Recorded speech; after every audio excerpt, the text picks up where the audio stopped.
Bonjour à tous. Spéciale élection américaine. Donc c'est la deuxième volet d'Esprit Libre, pardon. Toujours avec Renaissance française. Salut Renaissance. Salut toi. Alors au premier abord, je tiens à m'excuser parce que ça fait à peu près 2 mois qu'on n'a pas fait d'émission. Pour ce qui me concerne en tout cas, il y a 2 raisons principales à ça.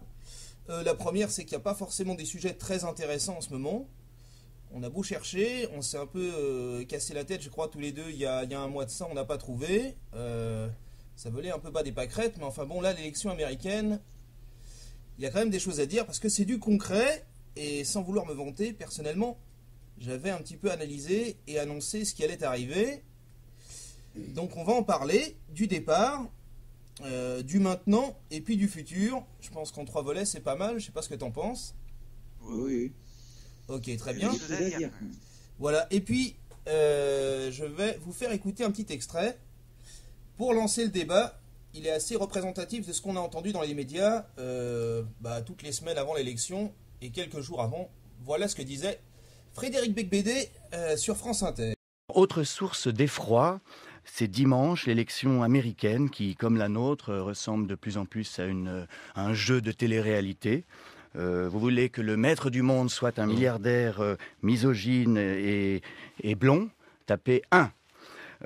Malgré la tentative de sabotage de la candidature Clinton par le FBI, manœuvre digne de la grande époque de J. Edgar Hoover, je pense qu'elle va l'emporter et j'ai hâte de voir la tête de Donald Trump quand il aura perdu. Tout d'un coup, il sera juste un gros retraité, un loser criblé de dettes qui va rentrer chez lui retrouver sa femme sous antidépresseur, depuis qu'il a dit publiquement qu'il l'a trompée avec la première venue. Un mauvais souvenir, une anomalie historique comme le général Boulanger. Trump viendra s'ajouter à la longue liste des bonimenteurs américains, des escrocs, des mythomanes et des démagogues populistes, genre Charles Lindbergh ou le sénateur McCarthy. Il ne sera plus qu'un retraité sous Viagra qui se plaindra de cette élection truquée devant ses partenaires de golf en Floride. Il commencera à perdre la mémoire, ses enfants le placeront sous curatelle pour pouvoir dilapider leur héritage. Sa mort en 2021 fera 3 lignes en page 23 du New York Times, tandis que la présidente Clinton entamera son second mandat. Alors voilà. Alors écoutez, comme j'ai pas l'habitude de tirer sur une ambulance, parce que là elle a carrément les pneus crevés en plus, je vais demander son sentiment à mon ami Renaissance en ce qui concerne l'élection de Donald Trump. Alors, déjà pour commencer, pour monsieur Frédéric Becbédé, c'est bien le syndrome depuis 40 ans des élites 68ardes. C'est-à-dire que on psychanalyse tout, mais il n'y a pas de fond. Il y a une espèce de parole moralisatrice qui prend le pas sur le débat de fond. C'est-à-dire c'est des attaques personnelles à Donald Trump, sur sa femme. Mais il n'y a rien au final. Il n'y a rien pour démonter ses arguments, quoi. Et c'est exactement la même chose aujourd'hui pour Nicolas Sarkozy ou pour Marine Le Pen. Ouais. C'est-à-dire qu'on prend des affaires, ou même pour Éric Zemmour, tiens. On prend son affaire de djihadisme, on va pas refaire l'affaire, pour ne pas parler du fond. Hein? Non, mais c'est ça le problème aujourd'hui. Justement, c'est pour ça que cette émission s'appelle Esprit Libre et on est là pour parler du fond. Donc, pour fond... Donald Trump, oui, je t'écoute. Je pense que Donald Trump, même si c'est pas, évidemment, c'est pas le meilleur président pour les États-Unis, on est d'accord. Il a quand même une image très très négative, mais il représente quand même. Moi, c'est son symbole qui m'attire. C'est-à-dire que c'est le symbole du rejet de la mondialisation, du rejet du libéralisme libertaire, quoi, et de tout ce que les élites 68ardes, et ça a commencé bien avant aux États-Unis, avec la crise de 29, rejettent aujourd'hui le retour du peuple européen ou même américain, qui refuse de mourir dans la mondialisation, dans tout ça. Moi, je vais faire un petit parallèle éducatif par rapport à Donald Trump. C'est qu'on reproche à Donald Trump d'être abruti, d'être sans fond, d'être etc. Et la première argument souvent qu'on entend, c'est « il me fait peur »,« il nous fait peur », comme si c'était le cas de la majorité des Américains. Il ne faut pas oublier que quand même, il y en a qui ont voté pour lui. Alors certes, si tu regardes en termes d'électeurs, il y en a plus qui ont voté pour Hillary Clinton, Mais oui, mais ça c'est pas aux États-Unis, c'est pas comme ça que ça marche. Justement. Au niveau des grands électeurs, c'est-à-dire qu'il a remporté beaucoup plus d'États. C'est ce que j'allais dire. Et par exemple en Californie, il y a un nombre limité d'électeurs, pas plus que dans les autres régions, États pardon. Mais il y a beaucoup plus d'habitants. La Californie, c'est là où il y a le plus d'habitants aux États-Unis. Non, mais il l'a écrasé. Faut être honnête. Mais sinon, oui, il l'a écrasé, clairement. Mais ce que je voulais te dire, c'est que j'avais pas terminé ma démonstration, c'est qu'en fait, tu te retrouves face à un professeur, à mon avis, qui te fait peur. Au départ, un prof, ça fait peur, ça fait preuve d'autorité, et tu te tiens un carreau. Tu vois ? Et moi, je pense que c'est plutôt une bonne chose qu'il fasse peur, paradoxalement. Je pense que c'est volontaire et qu'il sait très bien ce qu'il fait. D'ailleurs, la preuve, c'est que quand il a été investi, enfin, il n'est pas encore investi au sens propre du terme, mais quand il a été élu, on sent déjà qu'il fait un discours un peu, tu vois, on dirait en français, il met un peu d'eau dans son vin, quoi. Alors qu'en fait, moi, je crois que son programme, il va l'appliquer. Et t'as certains démocrates américains qui maintenant disent, oui, c'est pas mal, finalement, c'est pas mal, mais on a juste peur qu'il n'aille pas jusqu'au bout. À mon avis, il ira jusqu'au bout, parce que justement, comme tu le disais si bien, il n'y a rien qui le retient. Il connaît par cœur les appareils politiques américains. Il a même financé une partie de l'ex-campagne d'Hillary Clinton. Il a été à son mariage, je crois, c'est ça, à son mariage, ouais. Le point fort de Donald Trump, c'est qu'il n'est pas encarté ni dans un parti à proprement dit, même s'il est dans les Républicains, et surtout, il a payé lui-même sa campagne présidentielle. En partie. On lui reproche d'être milliardaire. Mais il n'est pas acheté par les lobbies, tu vois, parce qu'aux États-Unis, on sait très bien qu'il y a un système de lobby qui paye, comme en Europe d'ailleurs, dans l'Union Européenne aujourd'hui, qui achète, entre guillemets, le candidat pour faire passer des lois. Donald Trump, non seulement il n'a pas d'espérance politique, donc il n'est pas corrompu pour les Américains, et en plus de ça, il paye lui-même sa campagne. Non, mais ce qu'il y a, c'est que les Américains, d'une façon plus large, en ont marre de ce qu'on appelle les dynasties aux États-Unis. C'est-à-dire la dynastie Clinton. C'est-à-dire que Hillary Clinton, si tu veux, elle a goûté au pouvoir depuis 30 ans. Elle est là depuis 30 ans. Alors, entre guillemets, ce qu'on appelle les élites, moi, j'ai beaucoup de mal avec le terme élite, tu sais. Moi, je parlerais plutôt d'oligarchie, de gens entre eux, de types déconnectés. Parce que pour moi, une élite, c'est valorisant comme terme. Pour moi, une élite, et il y en a beaucoup, c'est des gens qui sont au-dessus de moi. C'est des gens qui m'apprennent des choses, c'est des gens qui peuvent t'ouvrir les yeux, qui par une réflexion te disent tiens, c'est intelligent, c'est intéressant. Pour moi, c'est ça une élite. Un prof, pour moi, c'est une élite. Tu vois, un artiste en musique, pour moi, c'est une élite. Enfin, quelqu'un qui te soulève, quoi. Et Trump, on l'a attaqué comme jamais on a attaqué un... Absolument. C'était absolument affligeant. C'est une véritable boucherie sur des arguments, comme tu dis, qui valent pas très haut, quoi. Mais on a dit que le fait que tout le monde abandonne Trump sur l'affaire, tu sais, où il parle des femmes, ces derniers soutiens l'ont abandonné. Et là, tout le monde s'est dit, enfin les médias se sont dit, il est abandonné par tout le monde, il va perdre. Mais moi, je pense que le fait d'être abandonné par tout le monde, ça ne l'a pas desservi, mais ça l'a au contraire propulsé. Abandonné par tout le monde, attention. Non, mais il a été lâché par l'appareil médiatique depuis le départ. Non, mais par les derniers républicains qui le Oui, mais tu sais, par exemple, moi j'ai les chiffres parce que j'ai regardé à peu près toute l'élection américaine et finalement les chiffres sont tombés. On dit oui, la majorité des femmes vont aller voter Hillary parce que d'abord c'est une femme, comme si ça suffisait. Oui. Et puis ensuite, parce qu'il a eu des propos, il faut attraper les femmes par leur sexe, etc., etc. C'est pas très malin, c'est pas très intelligent, et j'aime pas Trump.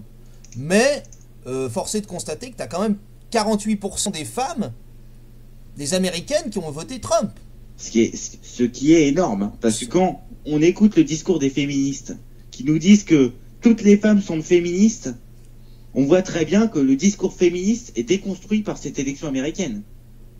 On voit que, entre guillemets, un macho, même si c'est pas vraiment un macho, arrive à gagner une présidentielle avec un système patriarcal qui est de retour en réalité. Oui, tout à fait. Mais là, on est dans le côté apparatchik. Mais maintenant, dans le futur, si tu veux, il faut absolument que la France se calme.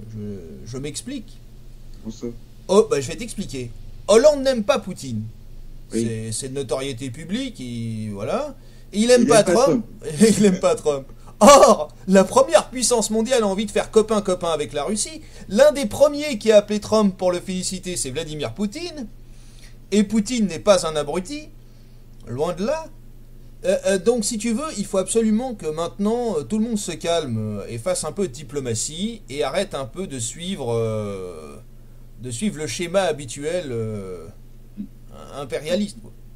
Moi j'ai lu, alors je sais plus si c'est dans le dernier livre de François Hollande. Pour moi, la France devrait lever les sanctions déjà contre la Russie, d'un point de vue international. Et là-dessus, même Chevènement le dit. Donc, tu vois. Mais dans le dernier livre de François Hollande, oui. Je sais pas si... Ouais, le livre sur les journalistes qui ont fait sur François. Oui, Fabrice Lhomme et Davel. Oui. Je crois que Hollande a des phrases très très dures sur Trump dans cette... dans ses déclarations journalistes. Oui, mais bon... il est vraiment très très dur, hein, vraiment... le retour de l'extrême droite... Mais oui, mais moi je vais te surprendre. Je pense que si Obama avait pu se représenter une troisième fois, il aurait été réélu. Tu regardes Obama aujourd'hui, il a terminé son mandat aux États-Unis. Enfin, c'est en cours de fin, on va dire. Je suis pas sûr. Mais oui, mais il a encore une bonne image, Obama. Oui, mais Obama, il a passé la campagne présidentielle à soutenir publiquement Hillary Clinton. Oui. Il s'est même engagé dans la campagne d'Hillary Clinton. Bien sûr. Et pourtant, Donald Trump a été élu. Tu vois ce que je veux dire? Bien sûr, mais parce que c'est pas Obama qui a porté la campagne. Il a été au secours d'Hillary Clinton parce qu'il a vu que c'était la fin. Mais Hillary Clinton, faut savoir un truc, c'est que elle a payé aussi la politique de son mari. Oui, mais bon... Qui est à l'origine de la décadence américaine, clairement. Mais bien sûr. Les années Clinton... Bah... Puis en plus de ça, voilà, c'est une femme. Oui. D'accord? Elle est malade. Ouais, non, mais bon, faut s'entendre sur le côté c'est une femme. Parce que autant on te dit c'est un avantage, et après on te dit quand ça se passe mal, c'est un inconvénient, quoi. Donc faudrait savoir. Moi je trouve que c'est pas du tout un avantage, j'ai jamais dit que c'est un avantage. Bah, moi j'ai pas de... Franchement, pour moi c'est pas le sexe qui doit déterminer une idée, quoi. Pour moi c'est celui qui l'apporte, la manière dont tu l'apportes et ta vision générale des choses. Et surtout quand je pense qu'il y a des valeurs féminines qui sont incompatibles avec le pouvoir. Ouais, mais attends, on va pas rentrer dans ce débat, mais... Ah, mais si, c'est intéressant, ça fait partie de la psychologie américaine. Mais tu regardes Hillary Clinton, quand t'as Beyoncé qui était passée sur la scène pour la soutenir et compagnie. Ça, c'était avant l'élection. Mais ça sentait le faux, tu vois ce que je veux dire? Et quelque part, ça l'a desservi. Parce que... Vraiment, ça? Oui, je pense que ça l'a desservi, parce que le peuple, en général... se dit, voilà, c'est bien la preuve qu'elle est soutenue par une petite partie élitiste, même pas les élites, mais une petite partie élitiste, d'artistes, un peu, on dirait chez nous, des bobos, des gars déconnectés, voilà. Parce que Beyoncé, objectivement, elle a pas de raison de s'en faire pour son futur emploi, ou pour son compte bancaire, ou autre chose, quoi. Tu vois? Donc, voilà. Mais évidemment, ça te donne un sentiment de toute puissance parce que tu débarques sur scène avec des gens qui sont là. Tu peux aimer Beyoncé et voter Donald Trump, hein. Évidemment. Bah tu vois, bon, moi c'est pas ma musique, moi, mais bon. Mais moi je pense vraiment que des artistes comme ça ne devraient pas se mêler de politique. Mais ils devraient rester dans leur milieu artistique. C'est comme Dieudonné pour moi. Il n'aurait jamais dû faire de la politique. Ouais. Il aurait dû rester dans l'humour, même si, évidemment, son humour reflète une pensée politique, au fond. Il fait de l'idéologie, évidemment. Mais tous les comiques font de l'idéologie. Comme tout le monde. Ouais. Mais il n'aurait pas dû dire publiquement ce qu'il pensait, je pense. Et c'est pareil pour tous les artistes. Mais moi, je pense que, à la différence de la France, aux États-Unis, tu as encore une liberté d'expression totale. Absolument. Alors qu'en France, c'est très cadenassé. Alors, il y a des choses, tu vois, le Front National aurait dit 5% de ce qu'a dit Trump pendant la campagne américaine, ils auraient été quasiment destitués, quoi. Oui, déjà rien que sur le mur, sur les violeurs mexicains et sur le retour de tous les musulmans à la frontière, déjà rien que ça serait pas passé. Bon, voilà. Maintenant, Dieudonné, c'est un autre débat, mais... évidemment. Mais, Tu sais, je trouve tout aussi choquant comment dirais-je, sous prétexte d'humour, des types qui attaquent toujours quasiment sur le même angle, systématiquement les mêmes cibles, ou qui te font de la propagande idéologique, etc. C'est comme les journalistes. Ils sont censés être journalistes. Quand tu es journaliste, tu es censé être neutre. J'ai entendu ma chère Vanessa Burgraff dire à Jean-Luc Mélenchon, les journalistes, c'est la voix du peuple. On n'a pas le droit d'attaquer les journalistes. Pas du tout. Mais c'est ce qu'elle a dit. Déteste les journalistes. C'est ce qu'elle a dit, un représentant politique qui déjà est pas très aimé du peuple. Et moi, ça me choque pas que les journalistes fassent de la politique. Je veux dire, les journalistes ont toujours fait de la politique. Oui, mais dans ce cas-là, tu en le dis 1830, pendant la destitution de Charles X, ils faisaient déjà de la politique, les journalistes. Voltaire faisait déjà un peu de journalisme. Et de politique, évidemment. Ça a toujours été le cas. Chateaubriand, il faisait de la politique. Oui, mais tu dois normalement, j'ai bien dit normalement, tu devrais garder un peu comme le président de la République, selon moi, une espèce de neutralité. Tu comprends? C'est-à-dire que... Moi, franchement, ça me choque pas, moi. Mais moi, un petit peu... Ce qui me choque, c'est tous les journalistes... Parce que c'est partisan. Ouais, mais le problème, si tu veux, c'est que, justement, la neutralité te permet de laisser un espace de respiration. Tu comprends ce que je veux dire? C'est-à-dire que, même si t'es pas d'accord, même si je suis pas d'accord avec tes idées, et que je connais par cœur ton développement sur le grand remplacement, je te laisse t'exprimer. Si tu fais un livre sur l'immigration, je te laisse t'exprimer. Je vais pas t'agresser. Or, les journalistes, c'est même plus des questions qu'ils posent de façon un peu coincée, c'est carrément de l'agression. Donc bientôt, tu vas arriver dans un système où il faudra penser d'une certaine manière, et seulement de cette manière-là. Mais c'est 1984 de George Orwell, hein, finalement. Oui, mais c'est la fameuse phrase de Saint-Just. Hein, Pas de liberté pour les ennemis de la liberté. Exactement, exactement. Tu vois? Mais oui, mais c'est ça. Mais ça, c'est le système français depuis toujours. Et Donald Trump a été... il est sorti des radars, comme ils disent, parce qu'ils sont déconnectés, encore une fois. Alors, c'est dommage que j'ai pas... comment dirais-je, que j'ai pas enregistré préalablement notre petite discussion où je t'avais annoncé carrément la victoire de Donald Trump là-dessus. Non, mais c'est vrai, bon... Et c'est vrai que tu l'avais annoncé. Moi j'étais un petit peu plus réticent. Je pensais que les Américains allaient trafiquer... alors je sais, je suis un peu complotiste. Hein. Bon. Je pensais que les Américains allaient trafiquer les voix pour faire gagner Hillary Clinton. Bon, je suis content que ça soit Trump. Après, encore une fois, ça changera rien pour la France. Enfin... à partir du moment où c'est la première puissance mondiale, ça change quelque chose pour la France. Ça va changer sur le point de l'Union européenne, parce qu'il faut savoir que l'Union européenne est un petit peu dirigée par les États-Unis au fond. On est sous influence américaine. Peut-être qu'avec Trump, le retour du protectionnisme, peut-être qu'on sera moins sous domination américaine. Ouais, moi, je vais te donner mon point de vue suisse. D'abord, je suis fier d'être suisse dans ces moments-là parce que j'ai toujours eu une position de neutralité sur cette affaire. Moi, je pouvais suisse, hein. Oui, mais je pouvais pas choisir entre les deux candidats. Maintenant, y a un truc qui me fait plaisir, c'est que sans être pro-Poutine, parce que j'aime pas l'étiquette pro-Poutine, pro ça fait tout de suite fan, j'aime pas ça. Moi, j'aime beaucoup Poutine personnellement. Je trouve que c'est une personnalité très forte, très intelligente, très cultivée, qui est très mesurée par rapport à ce qui s'est oui, très mesuré, franchement.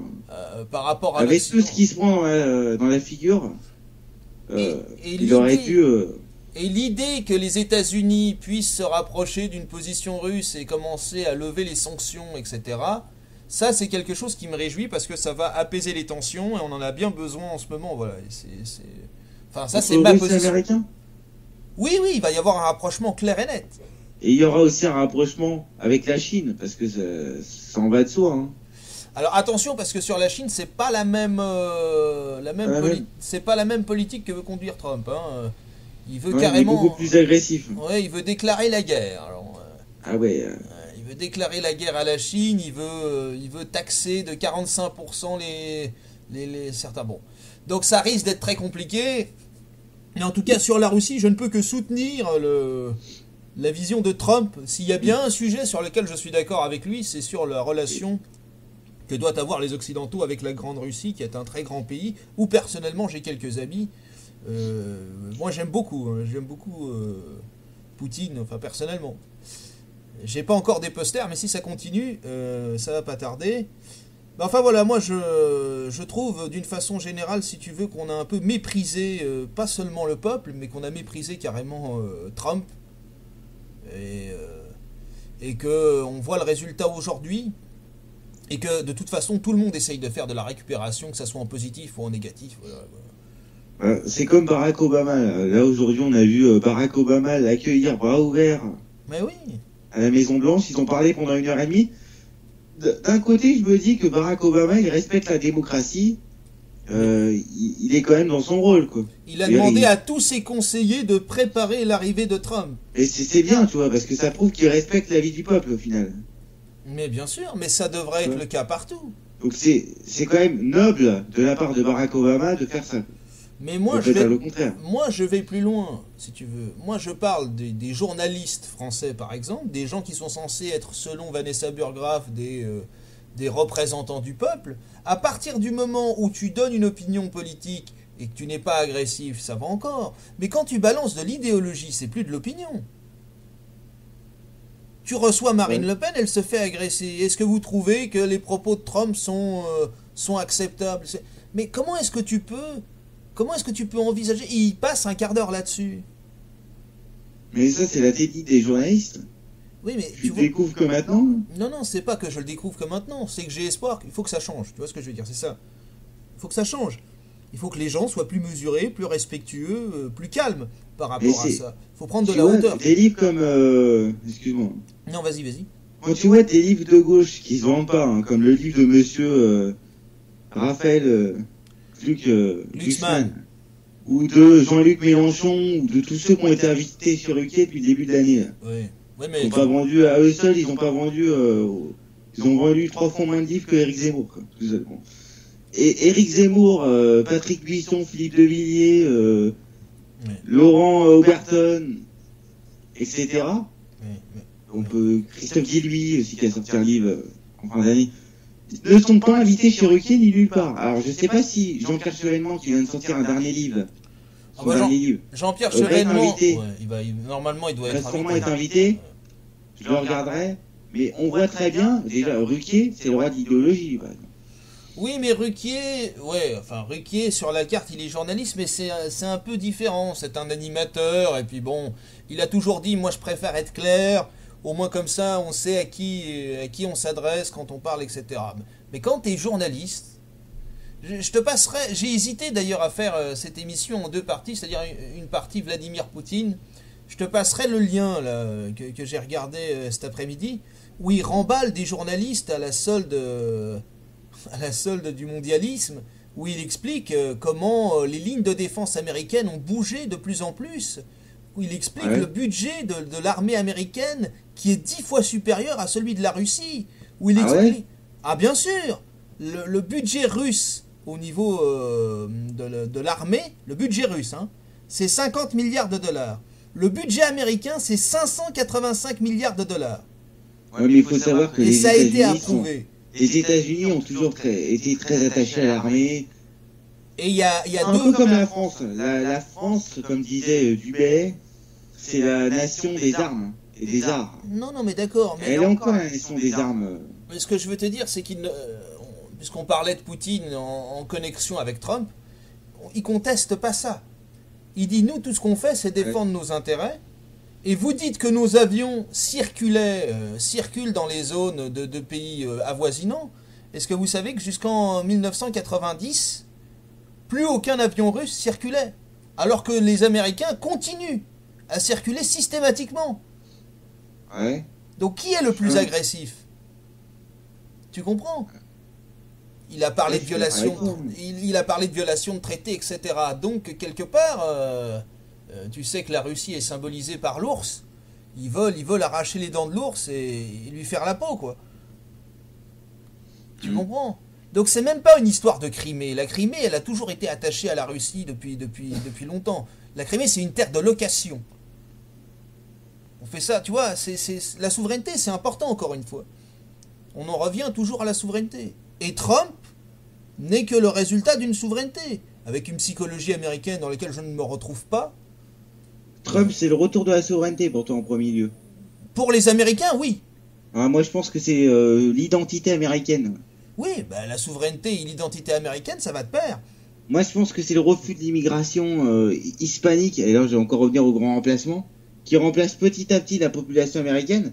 Et là, tu peux pas nier, parce qu'on a des chiffres, par exemple, en Californie, où pour la première fois dans l'histoire américaine, il y a moins de 50% d'enfants blancs qui naissent sur le territoire de la Californie, et où les latino-américains sont passés majoritaires. Mais, comme tu l'as dit toi-même, le modèle américain jusqu'à maintenant, alors peut-être qu'avec Trump ça va changer, mais jusqu'à maintenant il était basé sur un modèle multiculturel. Ah oui, mais qui n'avait pas marché et qui Multi-ethnique, multiculturel, etc. Bon, maintenant... Multi-ethnique, c'est pas très grave. Il peut être multi-ethnique. Oui, non, pas de problème. Oui, mais ça va de pair généralement, parce que les cultures vont avec les ethnies. Non, pas forcément. La France, par exemple, elle n'est pas uniculturelle. Elle n'est pas unie... elle n'est pas d'une seule ethnie, elle est multi-ethnique, mais elle est uniculturelle. Multi-ethnique parce que on a les Alsaciens, qui sont des Germains, on a les Bretons qui sont des Celtes, et on a les Corses, par exemple, qui sont latins. Bon, c'est pas de la même ethnie, mais pourtant ils sont de la même culture. Donc elle est uniculturelle, mais multi-ethnique. Ça marche, la multi-ethnique. Ouais, enfin, ouais. Bon, ça c'est un débat un peu plus caustique, on va dire. Mais non, sur le côté américain, je trouve que Trump a... Après, ouais, tu peux parler d'ethnie en parlant entre guillemets, de race, si tu préfères. Si c'est ça que tu voulais dire, plutôt, non. Oui, les ethnies, c'est ça. C'est-à-dire que... Pour toi, c'est des races, carrément, quoi. Bah, les races, non, j'irai pas jusqu'au mot... J'aime pas le mot race. Mais ouais, moi, je préfère parler d'ethnie que de race, quoi. D'ethnie, c'est pas péjoratif, tu vois ce que je veux dire. C'est que... Ouais, je vois ce que tu veux dire. C'est, par rapport à Paris, c'est puissance 10 000, quoi. Il faut te rendre compte de ça, quoi. C'est pas des petits quartiers, c'est carrément des zones, des territoires, voilà. Chez nous à Genève aussi, t'as du multi-ethnie et ça se passe très bien. Et qui dit multi-ethnie dit multiculture. Mais après, Obama, il a quand même fait baisser le chômage aux États-Unis, mais ça n'a pas suffi. Ça n'a pas suffi. C'est pour ça que je te dis qu'il n'y a pas qu'un problème social aux États-Unis. Aux États-Unis, il y a des mecs, il y a des gars qui ont voté Trump. Ils ont dit nous, ce qu'on veut, c'est du changement. Ils veulent du changement. Ils veulent du changement quand t'as Trump qui reprend le Great America, etc. La grandeur de l'Amérique. On va retrouver la grandeur de l'Amérique. Ça parle aux Américains, ça. Parce que l'Amérique, faut savoir, elle est en déclin, quoi. Mais bien sûr, elle est en déclin. Bien sûr, elle est en déclin. Mais moi, je dis, il faut respecter les peuples, déjà, premier point. Quand tu dis... parce que là... Il y a un truc intéressant, donc maintenant on va parler de la soirée électorale. Moi je me souviens parfaitement, parce que je l'ai suivi. Hein. J'ai fait une nuit blanche là-dessus, parce que je m'attendais à ça. D'ailleurs, je vais renseigner nos auditeurs, je t'ai envoyé un petit message juste avant l'élection de Trump. 1 heure ou 1h30 avant, je t'ai dit, ça y est, c'est fait. Si tu regardes bien, tu verras, je t'ai envoyé ça vers 6h et quelques du matin, oui. 2 heures après, il était élu. Mais c'était incroyable de voir comment ça s'est passé, quoi. C'est-à-dire qu'au départ, tu vois les journalistes acquis à la cause de Clinton dire « Ah oui, mais il y a des zones de défense, comme on dit, elle a plusieurs défenses, elle peut perdre un territoire, par exemple la Californie, mais il faudrait qu'elle gagne ceci, il faudrait qu'elle gagne cela. » Et puis, tu vois elle a gagné la Californie, d'ailleurs. Oui, non, mais les zones ont sauté les unes après les autres, quoi, les zones stratégiques, tu sais, là où les grands électeurs changent parfois leur vote, parce que t'as des États aux États-Unis qui votent systématiquement soit pour les démocrates, soit pour les républicains. Et puis tu as des zones qui changent leur vote. Et c'est ça les plus importants, ce qu'on appelle les grands États où tu as le plus de grands électeurs. Elle en avait 4. Alors il y avait par exemple l'Ohio. Voilà, si elle gagnait l'Ohio, elle gagnait l'élection, quoi. Et puis en fait, au résultat final, non seulement ils ont quasiment tous sauté, je crois qu'elle en a gagné 1 sur 3. Mais elle a perdu aussi les États où les démocrates était implanté depuis plus d'une vingtaine d'années. Exactement. Et Trump est arrivé avec 290 grands électeurs au final. Contre 218, je crois. 218 ou 219. Et résultat des courses, voilà. Faut savoir qu'avec 270 grands électeurs, t'es président. Hein, aux États-Unis. Il y a un autre truc aussi, je voulais dire. C'est que pour moi, les deux États, enfin, c'est ce que j'ai entendu partout, les 2 États clés qu'il fallait gagner, c'était la Floride et la Caroline du Nord. Et surtout la Floride. Si Trump remportait la Floride, il gagnait l'élection. C'est quasiment sûr. Moi, il a remporté la Floride. Mais moi, j'ai entendu un autre truc pendant le débat, c'est qu'à un moment donné, quand t'as Trump qui a gagné l'Ohio, t'en as un qui a dit, il n'y a pas un seul président qui a perdu l'élection après avoir gagné l'Ohio. Ah ouais, c'est peut-être vrai aussi. Hein. Et là, non, parce que c'est statistique. Là, t'as des comparatifs possibles. Absolument. Il a dit tous les présidents qui ont gagné l'Ohio ont été élus à la sortie. Et donc ça n'a pas raté. Et donc ça n'a pas raté. Mais on va pas. Faut pas me faire croire que 90% de tous ceux qui ont voté Trump, c'est tous des racistes, des incompétents, etc. Moi, je respecte les peuples.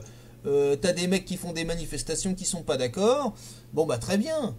Mais quand tu leur poses la question, mais vous avez voté? Ah bah non. Après, t'as le droit de manifester, mais bon, ouais, c'est un peu contradictoire, quoi. Et je suis pas là pour défendre Trump, quoi. Moi, j'ai pas sa vision. Je sais pas s'il est vraiment misogyne, je ne sais pas. Franchement, je ne sais pas, je ne le connais pas. Qu'est-ce que ça veut dire, misogyne? Bah, la misogynie, c'est une forme d'exagération, d'asservissement de la femme. La femme est un meuble, la femme est là pour. Voilà. Non, mais il a jamais dit ça, quoi. Non, mais tu me demandes la définition de la misogynie. Tout est dramatisé, quoi. C'est pas parce que il fait une blague sexiste de temps en temps qu'il est misogyne, quoi. Non, mais je te dis pas pour ça. Eux, pour les féministes, la misogynie commence à partir du moment où il y a une forme de virilité chez l'homme. Voilà, c'est comme ça. Ouais. Malheureusement pour elle, la virilité va revenir.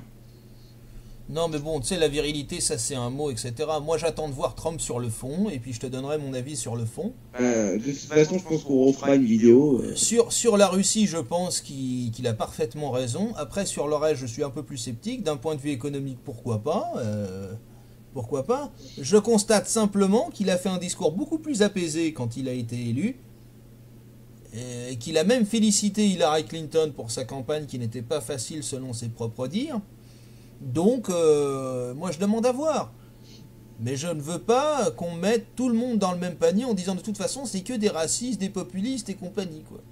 Et la France, dans son intérêt, devrait, je dirais pas peut-être faire ami avec les États-Unis, mais devrait quand même essayer de calmer un peu les choses et de se rendre compte qu'elle n'est plus une grande puissance. Aujourd'hui, la France, que tu le veuilles ou non, c'est une moyenne puissance. Mais j'ai jamais dit que la France était une grande puissance aujourd'hui. Donc le rêve français... Ça fait partie des malheurs français, ça. Ah, mais on est d'accord là-dessus.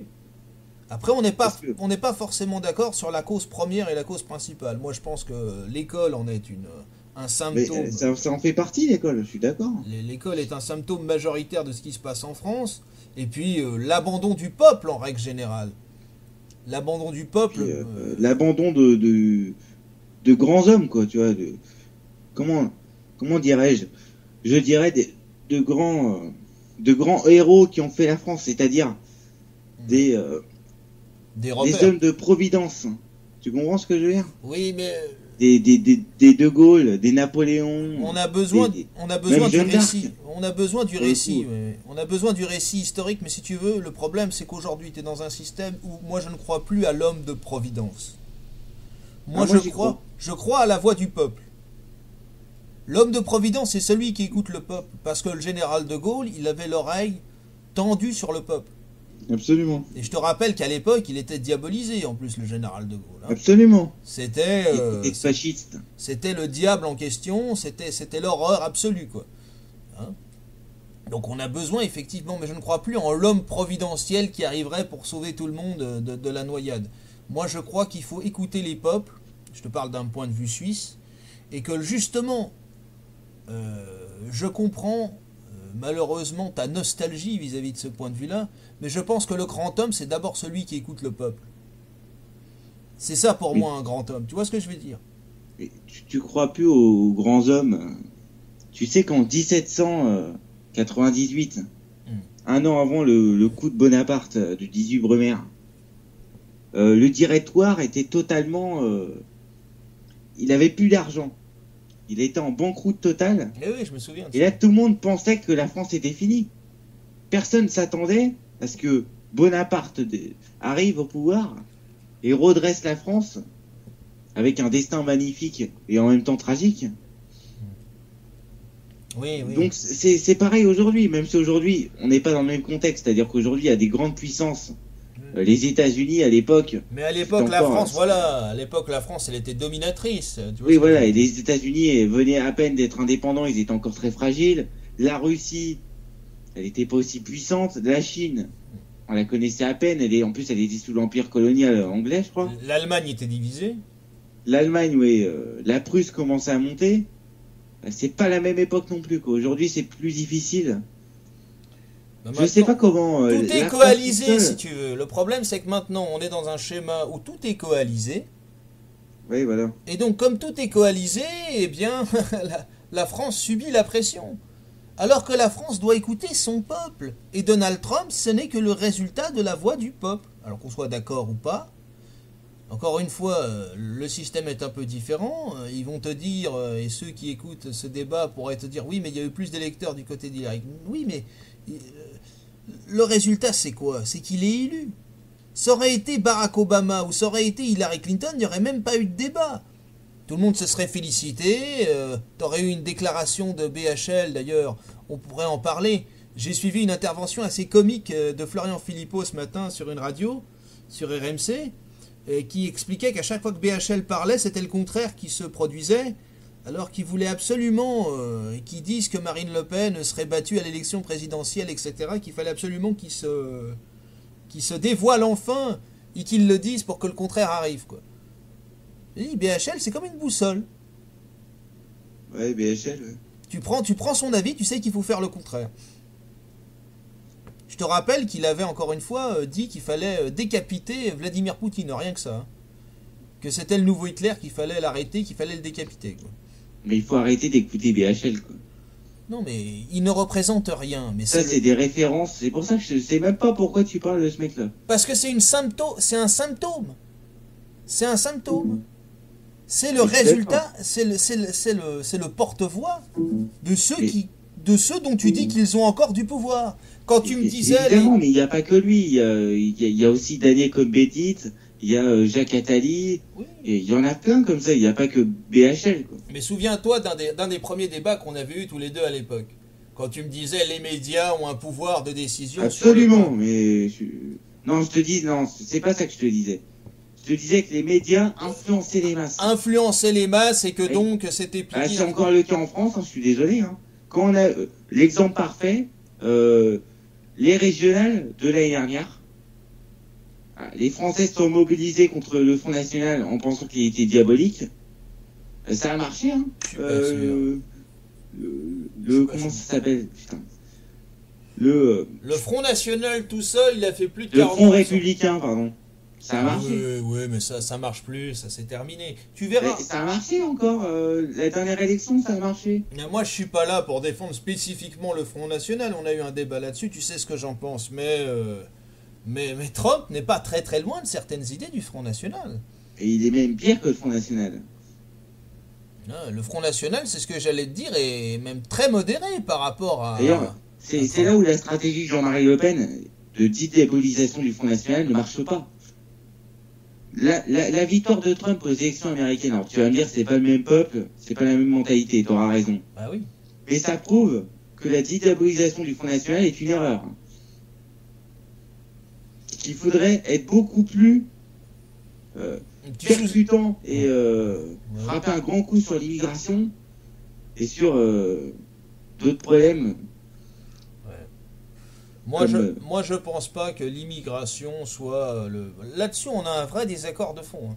Ah oui, en tout cas, tous les sondages disent que l'immigration est le sujet principal. Alors, les sondages, parlons-en pour Trump, où c'était quasiment... T'as aucun sondeur, même aux États-Unis. Il y en avait un, si. Il y en avait quelques-uns. Il y en avait un sur 20.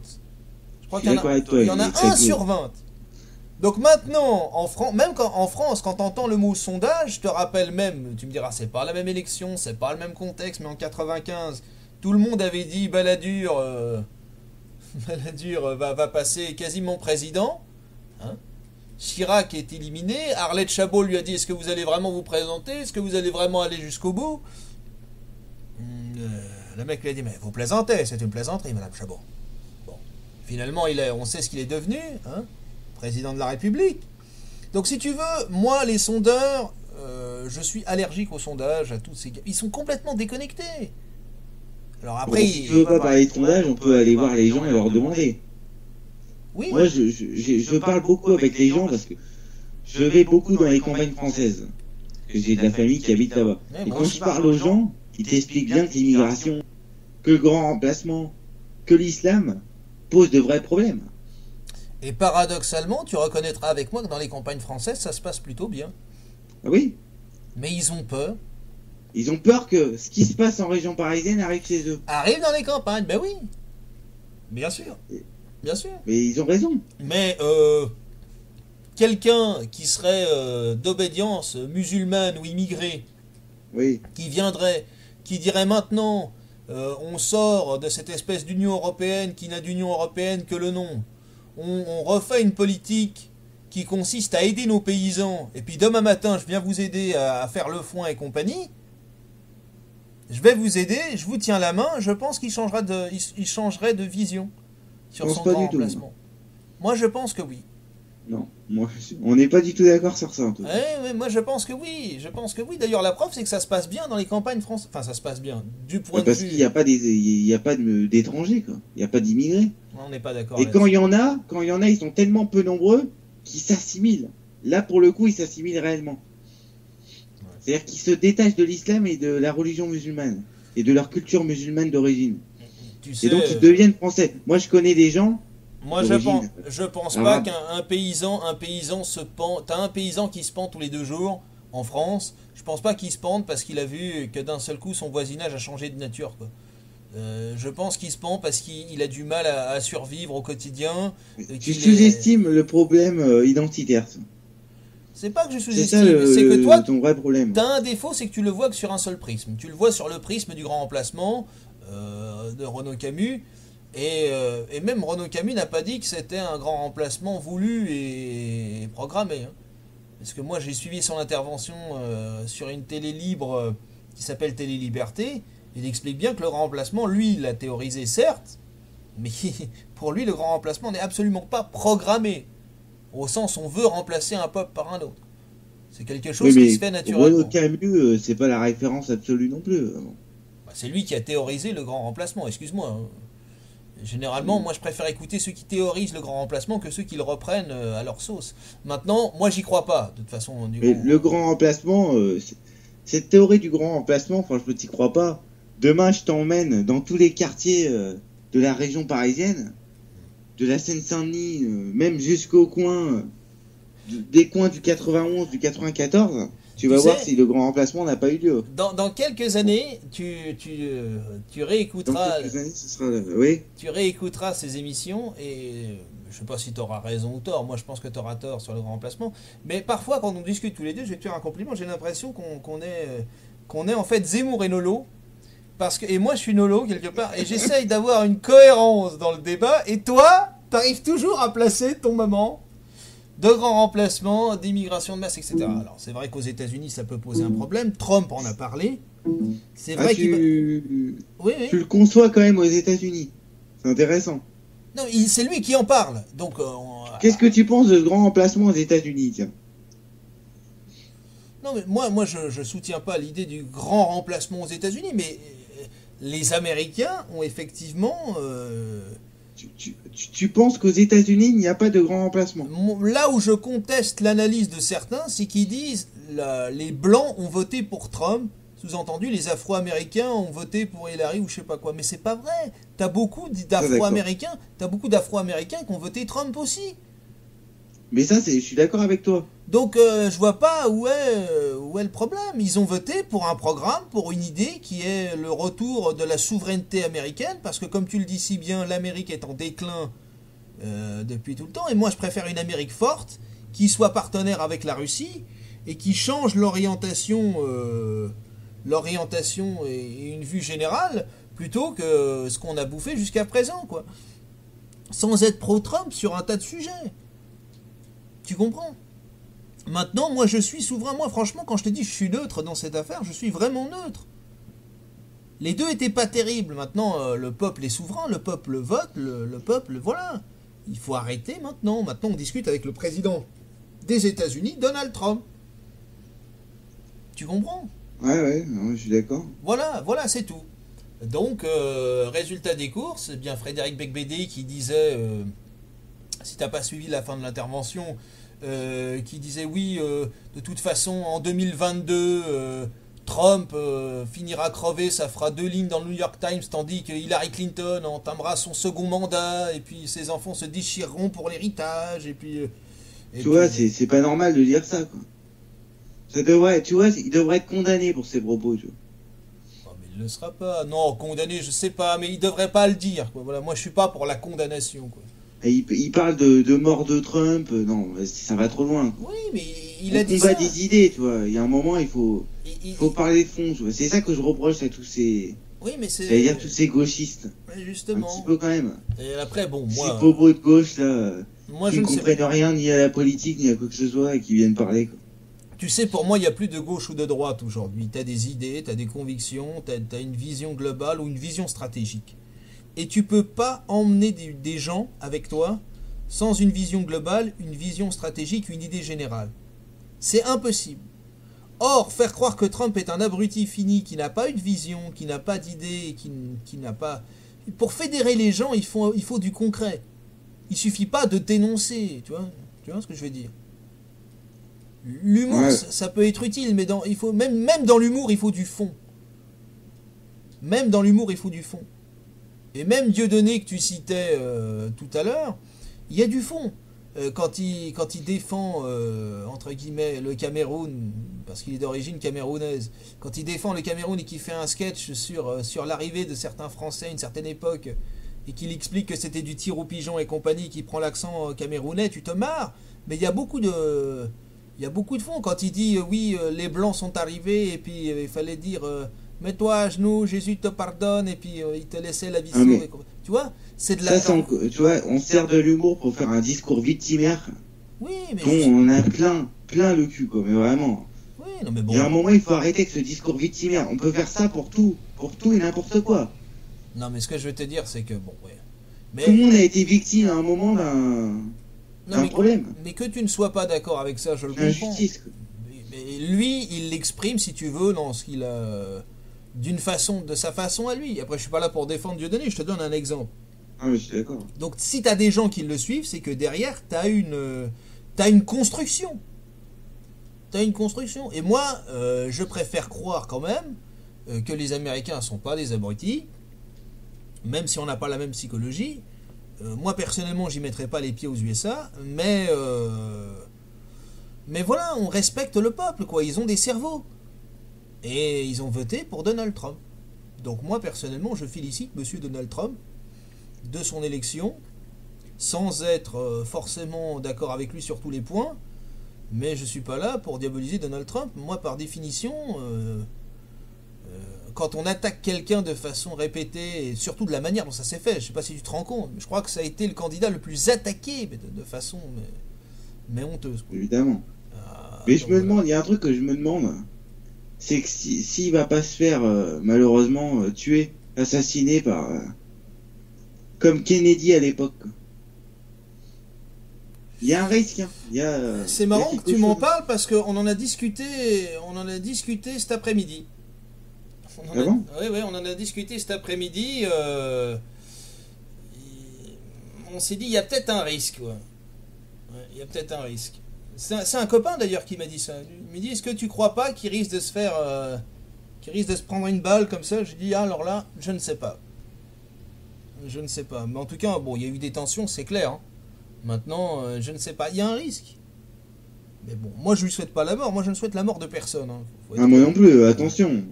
Faut être clair. Hein. Voilà. Mais J'espère pas, quoi. je souhaite simplement que ce soit une Après, bonne chose pour le peuple américain. Moi personnellement, de mon point de vue européen et suisse, ça me fait plutôt marrer. Parce que ce que tu sais pas, c'est que le discours de monsieur Frédéric Becbédé, je l'ai pris bien avant que Trump soit élu. Et je me suis dit, je vais le prendre en prévision du fait que Trump va être élu. Donc quand je vois maintenant les médias et les sondeurs qui font leur autocritique, mais vraiment au bas niveau, hein, c'est-à-dire oui, on s'est trompé, mais... Hein, Tu parlais de Ruquier tout à l'heure, c'est comme Ruquier quand il fait une vanne qui est mal comprise ou quand il insulte les morts. Et puis qu'il s'excuse, mais il s'excuse, mais en disant oui, mais il faut aussi mettre Catherine Barma parce qu'elle a pas coupé la séquence. Et puis il faut aussi condamner tous mes chroniqueurs parce qu'ils ont ri à ma blague. Donc, les sondeurs, c'est pareil. Les sondeurs disent oui, on s'est trompé, mais c'est parce qu'il y a des gens qui n'osaient pas dire qu'ils allaient voter Trump. Ben non, c'est simplement que tu l'as pas vu, quoi. Parce que tous ceux qui sont pas dans l'appareil, entre guillemets, ont vu que les gens allaient voter Trump. C'est du n'importe quoi, de toute façon. Et tous ceux qui ont donné une importance aux médias surestimés pensaient que malgré tout, Hillary Clinton allait passer. Voilà. Alors, tout le monde, ouais. Moi, je pense que le système français va tenir encore pour cette élection. Je suis pas sûr que Marine Le Pen va passer. Je suis pas sûr. Non, je pense pas, moi. Je pense Après, pas. On peut toujours croire au miracle, hein, mais là, pour le coup, ça serait vraiment une grosse surprise, hein, si elle gagnait. Hein. Moi, je vais peut-être t'étonner, mais je pense que Sarkozy va passer. Ouais, moi aussi. Moi, je vois Sarkozy gagner la primaire, moi. Je vois pas comment Juppé, franchement, peut gagner. Et Sarkozy, Marine Le Pen en finale. Là, Sarkozy, les gens vont aller voter Sarkozy en se bouchant le nez. De quoi ? Ce qui serait extraordinaire, enfin d'un point de vue nausée pour les types de gauche et tous les, ça serait qu'il y ait Marine Le Pen, Sarkozy en finale. Parce que le Front National, au deuxième tour, tu peux quasiment être certain. Tu peux poser. Évidemment, il sera en tête au premier tour, même en tête. Hein. Voilà, donc tu peux poser un billet de 500 € directement sur la table. T'es sûr de doubler la mise, quoi. Mais là, ça va être extraordinaire parce que tous les types de gauche vont aller en se bouchant le nez voter Sarkozy. Ouais, c'est ça. Voilà. Et là, ça serait le triomphe total. Mais enfin, déjà qu'il représente plus grand-chose. Non, mais on est d'accord. Trouver la souveraineté. Alors, déjà, retrouver la souveraineté, on est d'accord, mais au moins faire des référendums, quoi. Si vous voulez pas de la souveraineté populaire et de la votation populaire, parce que nous, on appelle ça des votations, oui, je vois ce que tu veux dire. Eh bien, faites au moins des référendums. Au moins. Comme ça, c'est clair, tu vois ce que je veux dire. Ça apaise les tensions, quoi. T'es pour, t'es contre. Moi, je suis pour les référendums. Mais il faut en faire, pas en masse, parce que j'ai tendance à dire qu'ici, des fois, on vote pour les couleurs des chaussettes, quoi. Mais vraiment pour des sujets vraiment importants, quoi. Oui, voilà. Ou alors qu'au moins tu donnes la possibilité au peuple d'intervenir dans le débat français. Parce que là, on va faire un bonus dans l'émission, mais je te l'ai déjà dit, entre guillemets, hors antenne plusieurs fois. Le problème de vos politiques, c'est qu'ils sont élus pour 5 ans, et ensuite, il n'y a aucun moyen d'infléchir la direction de ce qu'il prend sous prétexte qu'il a été élu, quoi. Il a été élu par une toute petite minorité, et ensuite, dès qu'il fait une connerie, tu peux pas intervenir. Non, surtout que le pire, c'est que... Voilà, c'est comme si t'élisais... Et le système est enfermé. C'est-à-dire qu'il se passe la balle, etc. Mais non, mais ils ont tous la même politique, finalement, donc c'est juste qu'ils changent la chaussette, quoi. Rouge, bleu, mais c'est tous des chaussettes, en fait. Ouais, peut-être. Non, mais ce que je veux te dire, c'est que quand t'as quelque chose qui n'est pas prévu, ça peut arriver. Tu peux avoir une surprise, tiens, d'un seul coup, je sais pas, il y a une difficulté économique, bon, et que tu dois infléchir ta position, bah tu consultes le peuple. Tu dis, qu'est-ce que vous en pensez ? Est-ce que j'ai raison d'aller dans cette direction ? Qu'est-ce que vous en pensez ? Le peuple n'est pas... t'as des brillants... tu vois, Alexandre Jardin dirait, il y a des faiseux. Il y a des gens qui pensent. Voilà. Mais bon... C'est pour ça que moi j'ai plus tendance à croire à un maire, à un type qui est proche de sa population que les grandes élites dans les grandes tours, comme on dit, qui sont... Tu sais que le maire, bon, il fait beaucoup de clientélisme. Hein. Bah moi j'en connais quelques-uns, j'ai la chance d'avoir un ami qui est maire d'une région française. C'est un maire de combien d'habitants aussi ? Bon, c'est une petite commune, hein. C'est une petite... Combien ? Je crois qu'il y a 2500, 2600 habitants. Ah, quand même. Ouais. Non, mais ils se débrouillent bien. C'est des gens qui essayent de faire des choses, quoi. Tu comprends ? Mais toi, dans ton quotidien, dans ce genre d'émission, on fait des choses, ne serait-ce que par la voix de la différence que tu portes. Quelque part, ta voix n'est pas si différente, elle n'est pas si minoritaire que ça. Quand Pas on du dit, Trump, bon, moi je suis pas forcément d'accord avec tout ce que fait Trump et tout ce que dit Trump. En plus, je le connais pas très bien. J'attendrai avant de voir un jugement définitif. Mais enfin, il n'y a pas d'autre mot que la propagande médiatique, quoi. Le mec est attaqué. Maintenant, il est président. Il est président des États-Unis. Il va être investi le 22 janvier. Et on continue à l'attaquer, quoi. On est en train de se demander s'il n'y a pas une procédure de destitution possible. Il faut arrêter. Ouais, non, mais tu vois. Bon. Donc c'est pour ça que ce genre d'émission est nécessaire aussi dans l'analyse. De toute façon, entre guillemets, eux ils diraient la catastrophe. Bon, moi je dis c'était prévisible. C'était prévisible. Donc moi je serais à la place des médias français, je remettrais en cause justement le principe journalistique de donner son opinion comme ça, parce qu'on voit ce que ça donne une boucherie et ça donne le contraire. Quand tu veux attaquer le Front National, ce qui a toujours été ma ligne, tu attaques le Front National sur les idées, sur T'as les... toujours attaqué le Front National. Bah toujours. Je t'ai toujours dit aussi que j'étais d'accord avec le Front National sur la souveraineté monétaire française, sur le fait que l'Union européenne est un piège à rats. Mais c'est pour ça que je comprends pas. Tu devrais même, imaginons que t'es pas d'accord avec toutes les idées du Front National. Rien que pour ces deux paramètres que tu trouves quand même essentiels, la souveraineté nationale et la souveraineté monétaire, d'accord. Ouais, tu devrais ça voter va pour te Marine plaire. Le Pen. Non. Rien que pour ça. Non, Tu alors. dis que c'est la priorité, toi. Non, je dis pas que c'est la. Bah, la priorité. La priorité, c'est la souveraineté. Ben voilà. Je veux dire, la priorité, c'est la souveraineté, oui, mais parce que. C'est ça que je comprends pas. C'est même si elle a pas toutes les mêmes idées que toi, d'accord. Elle est pas à 100% d'accord avec toi. T'as quand même des points communs que t'as pas avec les autres partis. Oui, alors je suis Pourquoi tu votes pas pour je elle suis d'accord avec toi sur un fait, c'est que Chevènement, après avoir bien réécouté Chevènement, il n'est pas en fait pour la sortie de l'Union européenne, il est pour une Union européenne complètement refaite. Mais ça, c'est ce que disent quasiment tous les politiques. Sauf Ah bon ouais, d'après. Alors là, tu m'as... Surtout que j'ai acheté son dernier livre, là. D'ailleurs, je vous le conseille. Même si je l'ai pas encore lu, mais... Mais attention, c'est un homme que j'apprécie particulièrement. Pour moi, c'est un des derniers grands hommes politiques français, donc faut être clair. Moi, je t'ai toujours dit que je me sens plus proche de Chevènement que de Marine Le Pen et du Front National. Voilà, Ouais. c'est pas la même chose d'un point de vue économique, c'est pas la même chose. Sauf qu'il est plus pour la sortie de l'Europe, donc... parce qu'il l'a été à un moment, il était contre Maastricht. Mais il est toujours contre Maastricht, il est contre le traité en lui-même. Mais maintenant, il dit on y est, bon, faut changer les choses, mais bon. Ouais, c'est n'importe quoi. Moi, je pense qu'il faut en sortir. Moi aussi. Moi, je pense qu'il faut Clairement. en sortir. Je pense qu'il faut en On n'est sortir. pas, tu vois, il y a un moment, il faut arrêter d'essayer de trouver des compromis, quoi. Soit tu sors pas, mais... Moi, je pense qu'il faut en sortir. Bon, Ouais. on va peut-être conclure sur Donald On va Trump. conclure, ouais. Qu'est-ce que tu souhaites, toi Je À souhaite l'Amérique. vraiment qu'il fasse quelque chose de bien, c'est-à-dire un bon Et à la bilan quand France. même pour les Américains. Ouais. Et j'espère que la France se réveillera aussi, quoi. Alors, pas via le biais de Marine Le Pen forcément, mais je sais pas, quelqu'un qui viendrait en politique. Pour l'instant, je le vois pas, ou alors le peuple lui-même qui se sauvera, mais... Je suis pas là pour défendre particulièrement Sarkozy, mais au moins il y a une chose de bien qu'a fait Sarkozy, c'est que il a gardé une certaine neutralité juste après le discours de Hollande qui appelait quasiment à voter Hillary Clinton. Hein. Il a dit. Ah, mais bon, tu rigoles, là, il a dit par exemple, on va finir sur ça, que s'il y avait Hollande, Marine Le Pen au deuxième tour de la présidentielle, il voterait pour Hollande. Non mais là je te parle de l'élection américaine.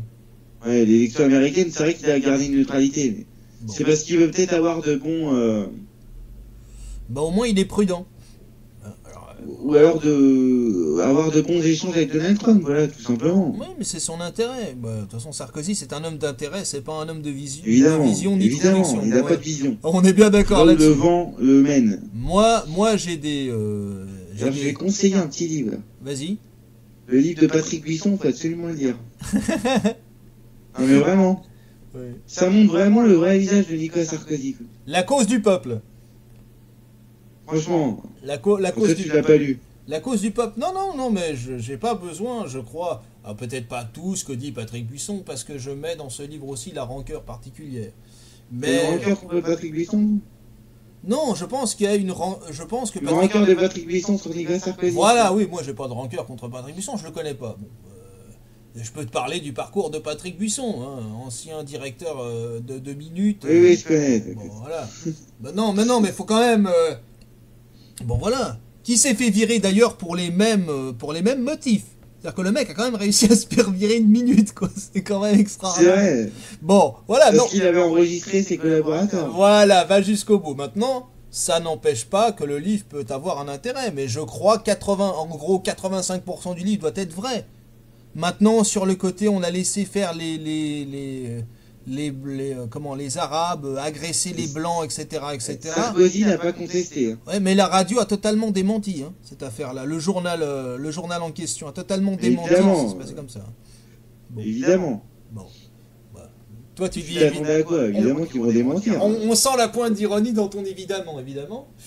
Ils vont pas dire que c'est vrai. Mais mais cela dit, ce qu'il dit dans le bouquin doit être vrai en majorité, je pense, bien sûr. Absolument. Mais comme le bouquin qui a été dévastateur pour Hollande doit être vrai à 90%. Donc moi je suis en désaccord avec toi sur des points précis, encore une fois sur le grand remplacement, on est d'accord sur Trump.